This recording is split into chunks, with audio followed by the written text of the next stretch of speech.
So today we are talking about growth stories. We're here with Ben, the founder of Blue Corona. And Ben, why don't you tell us a little bit about your background and why we're here today? I'll give you the short version because I've been told that the long version is too long. Perfect. Yeah, I started my career, I graduated college, went to Ohio University, graduated, moved to Chicago. And my first couple jobs out of college, I worked for two large publicly traded companies. And so I was working in the advertising software and tech space. This was the late 90s, early 2000s, sort of the end of the dot-com era, dot-com bubble. And those of you that were in business during that time remember what a chaotic time it was. No fun. It's like despite all that, despite all the chaos, personally, my career was going, was going very well. Hotjobs.com was the first company I worked for, and that was a .com, but it was one of the .coms that was actually making money. Mm-hmm. And so things were going pretty well. And then I went to work at WorldCom, probably not the best career. Not a good track record there. Yeah, I was there for 14 months and I was like, I had my coffee. I was in downtown Chicago entering our building. Our building had one of those giant TVs on it. And I see Bernie Ebbers, our CEO, and Scott Sullivan, our CFO, getting hauled off in handcuffs by guys in yellow jackets, which were, the SEC or the FBI. Or it's not Oops. good. Yeah. Not a good coffee break. Yeah, not I had nothing to do with it, obviously. Yeah, so so I work for those big companies, and and that had me, that WorldCom's demise had me sort of questioning, when you work for these gigantic companies, it's hard to see the impact that you make, even if you're doing really well, and then B, you're at the mercy of when WorldCom had 100,000 plus employees, so my whole floor was in Chicago was devastated. There's nothing any of us, could do about it. So I started thinking about, is this where I want to spend my career working for these big companies? And I ended up meeting a guy that owned a small business, and he had an opening running his Mid-Atlantic sales office. Again, I was in Chicago at the time. His sales office was in DC. I grew up in Maryland. So I thought, oh, that'd be a good way to kind of get back home. So I took that job. And then from there, through that job, I met a guy named Bob Perini. Bob was the founder and was running a company called Drink More Water, which is a bottled water delivery company, one of the largest in the country, privately held, bottled water delivery companies. And so I met Bob, and Bob has, had an interesting situation given my background. And so that led to me going to work for him as his VP of sales and marketing. So it's kind of the second small business that I worked for. And ultimately, what I learned from Bob, the experiences I had working for Bob, and then the things that we did for Drinkmore became really the foundations and the start of Blue Corona. So you have a thirst for small businesses. I do now. Coming out of college, I thought my dad was an Air Force guy, and then he worked for the government, and working for the government's kind of like working for a really big company. And and so when I was a kid, I thought that's what you did. You went and worked for IBM or big company. You wore a suit to work, and so I wasn't originally, like, my parents were entrepreneurs. So many of our employees have parents who started businesses, and so part of what attracts them to what we do, helping small businesses, is like they'll say, I saw how hard my mom or my dad worked building a business, and I want to help companies like those that were run by my mom and dad. I didn't have that background, but what I found so special about working for a small company is Bob used to say to me over and over again, I would say, like, what's our budget for marketing? And he would say, just pretend this company is your company, 100%, it's yours. So what do you think our budget should be? How we make money, how much money we make, what we're trying to achieve. What do you think the budget should be? And don't pull some stupid American Marketing Association says you should be spending, give me a rational answer to that question. It's your money. And so that ownership mentality, when you're coming from a big company where nothing you do, bad or good, really changes much because the company's so big, to then working for a small company where you can have an idea And the owner of the company goes, I love it. And then tomorrow you're doing it. Mhm. That is the coolest thing. And then, there's all the statistics about how small, medium-sized businesses are the backbone of the economy. They create most of the jobs. And, so that context makes it also feel really special. But I started my career in big companies and then kind of got a taste of the small business world. And then I never looked back from there. I love sort of the small business world, entrepreneurship, all that stuff. That's awesome. There is a passion for it across Blue Corona too. We're all very invested in that. So it's not always the sunshine and rainbows approach. Obviously, there's challenges that you've faced along the way. Any lessons or specific things that you could share that you learned? Maybe a don't do this if it's you type of thing. Well, again, there's this one thing to hear these, and it's another thing to actually act on them. And I think I suffered from that, in the beginning. I think, there's too many lessons, to list in one episode. So maybe I'll be a future, Maybe we'll let you come back. guest. Yeah, maybe you'll invite me back. No, but I mean, I think that there's an overarching lesson that was probably the most important lesson that I learned, which is that, when you're running a business, when you're starting a business, when you're running a business, when you're building a business, it is a stream of problems, issues, whatever you want to call them. Mhm. It's just a nonstop stream of issues. And so I think the first lesson that you have to learn is that if you're the type of person that takes each problem and it creates anxiety or a headache or, sort of gives you deep-seated emotional, it's like drains you, you're not going to make it. You're not going to make it. And Mhm. the good news is that it's a simple shift in mindset where if you can learn to see the problems as normal, it's part of the process. They never go away. They get bigger and they get harder. But if you can start to see them as puzzles, games, and then you recognize that as your business gets bigger, the problems get harder, but you're not solving them by yourself. If you are, your business is not going to get very big. You're solving them with a team of people who in many cases are smarter and know more about something than you do.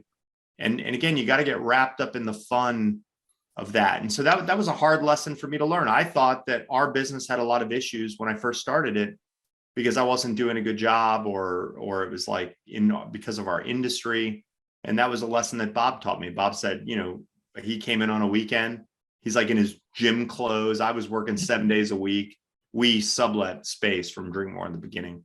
And Bob comes in there happy-go-lucky on a Sunday, getting ready to go to the gym. And of course, I'm like probably visibly sweating. And he was like, what's your problem? And I was like, I've got so many problems. Each time I shovel dirt out of the hole, it's like someone's kicking it back in. Mhm. And, you're going to the gym. How do I get my business to more resemble yours? And he started laughing and was like, do you think my business doesn't have issues? His business at that time was about 5 times our size in terms of revenue. And I said, from my vantage point, your business looks like it runs like clockwork. I mean, your employees love you, your customers love you. You don't seem to have a lot of, big issues. And he was like, oh yeah, I don't have big issues. And he starts telling me, I'm having this issue right now and I'm trying to deal with this issue and this is happening. And I started hearing that stuff and immediately was like, okay. I got enough problems. I want to go back. I don't want to hear yours. But he was like, no, he goes, the difference is I don't focus. You're always like quick to vent out your problems. He's like, you just solve each one. And by the way, if you go to the gym right now, the problems will be waiting for you when you come back, but you're also never going to get them all put to bed. So I think that's one thing. And if you look at our clients, the bigger clients clearly have made that shift where, key employee quits and, it's like, oh, that's not good. And someone who's never been through that would be like, your right-hand person just quit. How are you not freaking out? And it's like, because, that's happened 7 times in the last 10 years. And, you keep finding ways to get better. It's not that the person that left wasn't super valuable or that you don't want them to go, but, you just work through it. So I think that was a big lesson. There's one other one that just a story that comes to mind, which is, in the beginning, we were a startup and we were trying to get customers. And, as a digital marketing company, we were doing everything that you would expect us to be doing to get those customers. We were blogging and doing pay-per-click and doing email marketing. We had a pretty good, nice website that we were always testing and tweaking on. But we also did traditional stuff. Like I would go out and speak at the Chamber of Commerce, and we did some direct mail. We sent direct mail case studies. I remember having 1,000, maybe it was 500. I don't know. It was a lot. I think I had 1,000. It was 1,000 case studies printed, and it was $8 per case study just to have them printed. Oof. And it was another couple bucks to mail them. And I sent 80 of them. So I would send them out, and then I would make calls to follow up and say, I sent you this case study, and a little bit of stalking. Yeah, like all that stuff. And back then, none of our target clients, they weren't on LinkedIn. You couldn't do all the There's no cheating back then. Right. Facebook was still kids, still cool. That kind of thing. And so I remember I had sent like 80 out and made calls and had gotten nothing. And I remember Bob coming down to the office again and saying, wow, you got a lot of case studies piled up against the wall. How come you're not sending them? And I said, well, I've sent like, about 100 and I've gotten nothing. He was like, so what? That's not a test. Send all of them. Send them all and then decide what worked, what didn't, what you would have done differently. And I remember saying, if I do that, like we were bootstrapped, self-funded. We didn't raise money. It was Bob, myself, and that's it. And I remember saying, like, we're going to run out of money, like quick, if I do that. And he goes, you're going to run out of money doing what you're doing right now. So get with it. Either prove that it works and that you have a business concept, or go out of business and go get a job. So I ended up, I think the number that I have in my head was 360. I ended up sending 360 case studies, continuing to make the calls. And by that point, I didn't even get to 1,000. We had more business. Then the problem became, of course, recruiting, hiring, and doing the work. So the lesson there is, when you're doing advertising and marketing, and this is so important when you're small, is you've got to do enough. Like if you say, I'm going to try SEO, or I'm going to try pay-per-click, and you say, well, I'm going to do a $500 test with pay-per-click. If one lead, one additional job would cause you to completely change your perspective on whether pay-per-click works, doesn't work, that's not a very good test. And it's easy I hear our account managers saying that, our account directors, I say it to clients. It's easy to say, but when you've put like 20 grand in the bank and you're watching it come down and writing the checks. Everyone says, oh, I'd spend, Ben, I'd pay you $5,000 a month for marketing if I could get $20,000 worth of business. And it's like, yeah, of course you would. The problem is that real life is not that clean. Spend 5,000 and get 20. Yeah. Spend 5,000, it doesn't work that way. Yeah. So anyway, those are two good lessons. Problems need to be looked at as games, puzzles. You have to have fun solving them. They don't go away. And then the second is, you really, when you're investing in advertising and marketing, you got to make it a reasonable test where one thing, lead, sale, job, doesn't completely change your perspective on whether it worked or it didn't work. Yeah, the strategy was successful. Right. I had a client last week ask me to spend $500 on a mass media platform, and I was like, "Do you really think that's a good way to spend $500? Couldn't we just light it on fire? That'd be quicker." So yeah, if you're going to do things like that and you want to learn one little thing, but yeah, it's just not a great concept. So our clients come to us with all kinds of challenges all the time that we help them solve. But do you feel like there's consistent characteristics of clients that really come through the other side, have outsized their success and had a rapid growth for them? Is there something really specific that you see in all of them across the board? That's a good question. I mean, there's obviously exceptions to every rule, but I think, as I think about, I was an account manager when we first started the business. And so I have a lot of familiarity with a lot of clients, from selling them to managing them and, et cetera, et cetera. And I would say, the thing that strikes me about, sort of our more successful clients, or the clients that are really successful, kind of outsized, I would say they're very disciplined, they're patient, and they really treat the relationship with us like a partnership. And I'll say, I've gotten some insight. It's not just us. I mean, they operate as not just a partner, but as a good partner to all the companies that they work with that have a meaningful impact on their business.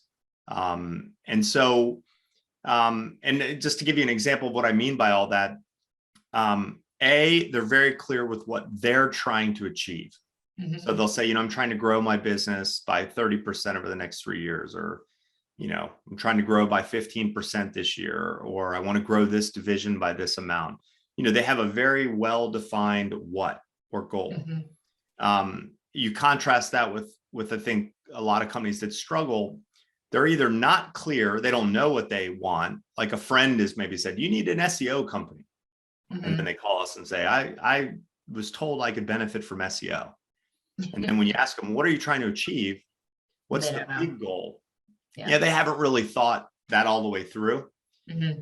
So that's the first thing. The second is that, they do a really good job of sort of their part in, okay, if this is the goal that they're trying to achieve, what's the how from us? Like, what is the digital strategy? How are we going to contribute to that goal? And I think they do a good job of recognizing that we are an expert in a specific area. And so, their job is to assess, are we an expert? Do they trust us? Can they understand the plan? Like, do we translate the digital marketing tech speak into something they can understand as a business owner? And then identifying or agreeing on how are we going to measure success over what period of time? And then again, trusting the process, as opposed to we go through all that.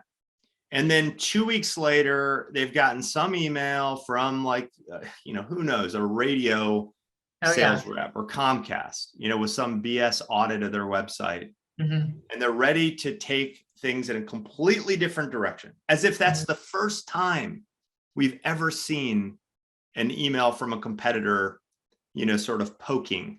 Trying to find an angle. It's like, that's the easiest thing to do. And to be able to stay focused and not get lost on every shiny object. I mean, that we joke in our world, a lot of entrepreneurs, sort of the visionary within a business, can be a little ADD. I never call you that. I know. People come up with all these other things to use as a instead of saying that. But I'll say that, recognizing that I'm like that, Mike, who is our president, and Dinesh, and who's our CTO and chief technology officer, and to a different degree, Caitlin, they're very focused. So there's room in this relationship for one sort of ADD person, one squirrel chaser, and one focus. And Mike has always said from day one, look, I'm going to run all your great, you have a lot of great ideas. But out of all those great ideas that you have, we have the ability to execute one or two every 6 months to a year. Yeah.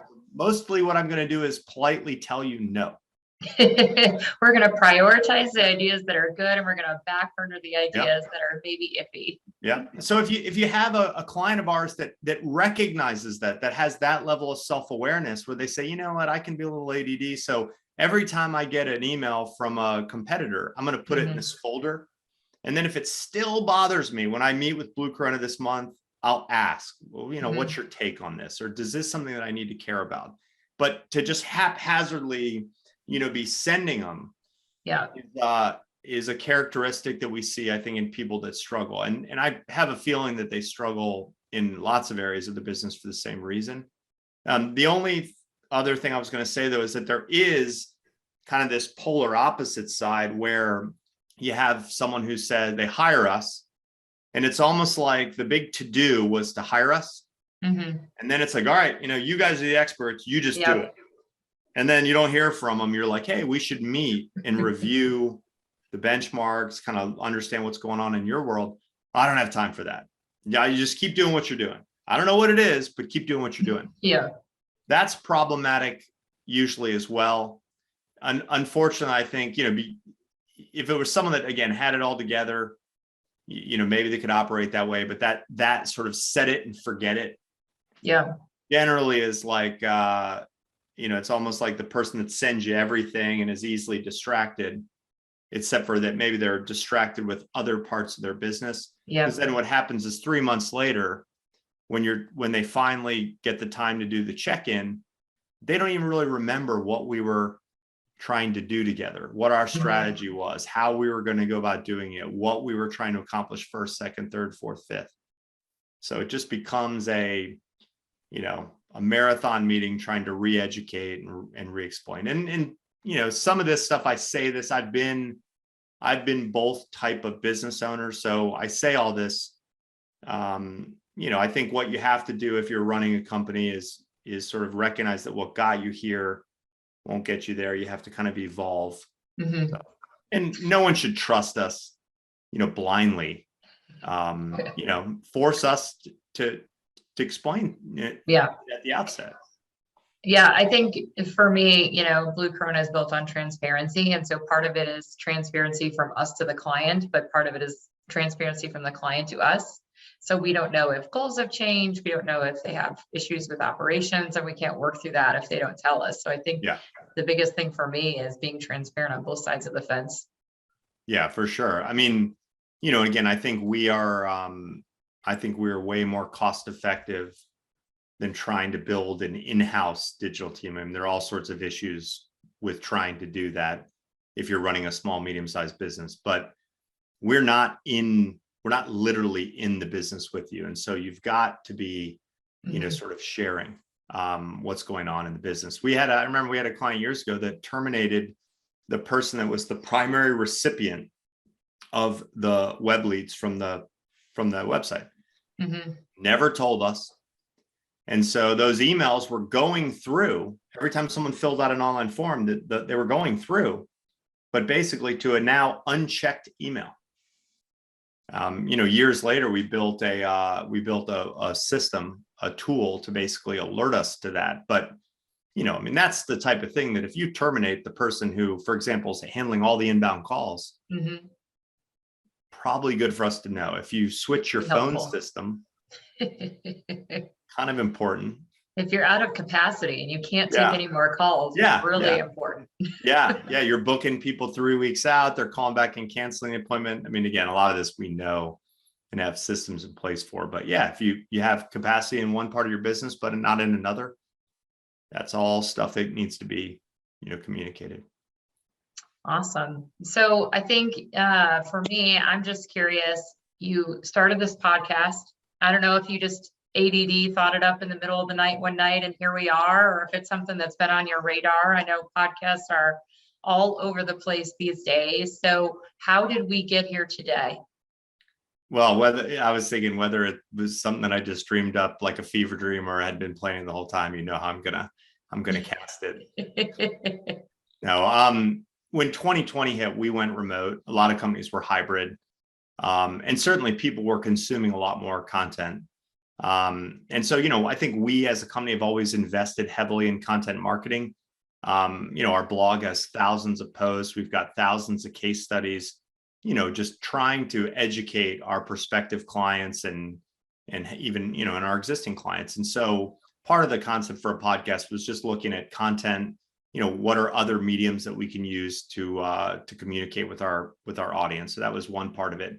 And then with sort of people being, driving to and from work or working from home, driving to the office, that kind of thing, I think people have more opportunity to consume podcasts. Also, I think, more of the cars that have Apple CarPlay, there's an app now where you just click a button and you can listen to it. I know that was a challenge in the past as well. How am I even going to listen to the podcast? So that was part of it. But then the other part of it was that, we have like the meetings that we have internally where people are sharing, things that they're hearing from the marketplace or wins. And, we got everyone on Zoom and you watch people's eyes light up when they hear a client's success or when they hear a client has grown. And as a result, in part of our work, they've hired 5 people or they've, bought 4 new trucks or whatever it might be, service trucks. The team gets super excited about that. And we have, I think, one of the most special things that we have, we don't think about it this way, all the time, which is we have 400 or 500 clients that's our team, that's our world, that's our ecosystem. Mhm. And I talk to a lot of clients, just general check-ins. And one of the most interesting things as you start talking to them is like how they got to wherever they are. All of our clients are growing, some fast, rapidly expanding, and to hear how they started the company, how they got involved in the business, what led to it, their trials and tribulations, lessons that they've learned along the way. Not only is that stuff really interesting, I think it's super motivating to our team. Mhm. So that's a big part of it. But when you look at all that's out there, like I read Inc. magazine and Wired and all the other publications. I read lots of business books, but there's something that's more applicable. Hearing how the owner of originally of a $5 million plumbing, heating, cooling company grew it to 30 million. Mhm. Or someone who decided at 30, to transition, and to the next generation, or to sell the business, or whatever it might be. I know when I was at $1 million, when we were at $1 million in revenue or 3 million in revenue, it was much more valuable for me to hear from a 5, 10, 15, 20 million dollar version of Blue Corona than it was to read some article about, WeWork or Mhm. Tesla or something like that. I mean, again, those big business stories are entertaining, but there's not a whole lot that you're going to translate about, culture from the WeWork situation Yeah. than from someone who's much more like a peer. They're not so far ahead of you that you can't grasp what they're trying to do. So I think to get those stories out there is really important. And then there's also a big benefit to the guests coming on the show, in that, part of our proven process is getting our clients to establish and promote themselves as the authority for Mhm. what they do in the markets that they do it, to be a subject matter expert, to be a brand, to be a leader. And, I'm on a lot of podcasts, not necessarily always within our space, but being interviewed by other people. So it's a great way to get yourself and your company out there, to kind of build a brand, be the authority. It's an important component in the mix. So creating a platform to showcase our clients to the industry and to a broader audience, to get them sharing their story, and again, it really jazzes our team up. So Mhm. sort of like why we exist is to help companies grow. And so hearing those stories, I think there's no amount of sharing that stuff that is too much. It's tremendously beneficial. Yeah. So tangible tips and tricks for the business owner that is in the thick of it, trying to get through to the next level. And of course, the motivation and passion behind it, because it is fun hearing from the clients and hearing how they got here. And, especially clients who are working with for 5, 6, 7 years, where they started out at 5 million and now they're up to 20. So it's so much fun to be able to share that and I share think those it's stories. also I know that from again other podcasts that I've done where I was the one being interviewed, you also meet or are introduced to a lot of new people that you might not otherwise be introduced to. So in other words, you're in, just sort of a random conversation, business owner to business owner, and something will come up where it's like, man, who you need to talk to? You need to talk to fill in the blank, Mhm. who's running this type of business, because they're doing something that would be like, for example, if they're implementing an ERP system like a Service Titan or, whatever it might be, House Call. uh, this is what they went through, or they're transitioning from one to another, and this is why, and this is what they Mhm. learned. Giving people, connecting people, I think Mhm. is another one, because that may not necessarily happen if you're, in the monthly meeting that you're having with your Blue Corona account team. They're focused on your goals, your success in the here and now, and how we're going to get there. Mhm. This gives people an opportunity to go a little bit broader. Mhm. And then in doing so, that can spark all sorts of connections and introductions. So at least that's what I found when I've gone on to, to other shows. Yeah, it's fun. It's fun to connect people, and then you get to hold it over their head forever. It's usually them getting to hold it over my head because I'm by speaking. So that leads to some interesting things said, which then you're trying to think, how do I walk that one back? So if somebody wants to be on the show, what do they do? Do they have to hunt us down and have gotta to know know someone. where the This speakeasy is door not- is? Yeah, this is not a just, I want to be on and no, you gotta know someone, you gotta talk to the right people. Yeah, questionnaires. It's It's serious. a very elite club. We're building a landing page on the website where the episodes will go. And certainly there'll be a way for people to contact us that way. If you're a Blue Corona client, you can talk to your account manager, account director. If you got an interesting story to tell, that would be awesome. And people can always connect with me. I'm connected to a lot of our clients via LinkedIn. And so if someone goes on a LinkedIn and just sends me a direct message, that's usually pretty good. I would throw out my email address, but I get so many wacky emails that Solicitor. honestly, I probably miss them. So I think LinkedIn's, filtering is pretty good. Well, it sounds good, Ben. I appreciate the time. Thanks for answering the questions and bringing some light and heartedness to this. So I appreciate you being on the show. Yeah, thanks for setting it up, Carrie.